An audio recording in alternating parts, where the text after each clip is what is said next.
আসসালামু আলাইকুম। মাত্র 1,20,000 টাকায় যে আমরা ভিসাটা দিচ্ছি, এটা অ্যানাউন্স করার পর অনেকেই দেখছি কমেন্ট করছেন। অনেকে সৌদি ফেরত প্রবাসী ভাইরা আছেন যারা হয়তো সফর জেলের মাধ্যমে আসছেন বা এক্সিট নিয়ে আসছেন, তারা নতুন করে আবার সৌদি আরবে ব্যাক করতে চাচ্ছেন।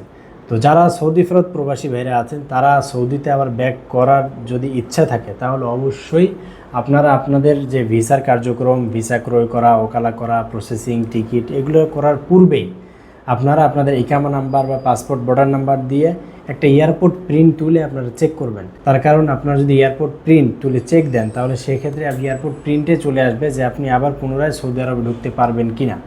আর যদি আপনি চেক না করে ধরেন যে আপনি সম্পূর্ণ টাকা খরচ করে ফেললেন, সব প্রসেসিং করে ফেললেন, এয়ারপোর্টে গেলেন, এয়ারপোর্টে দেখা গেল আপনার ফিঙ্গার আছে, মামলা আছে, আপনাকে যেতে দিল না, তাহলে আপনার সম্পূর্ণ টাকা কিন্তু আপনার গচ্ছা, একদম পুরো টাকাটাই লস।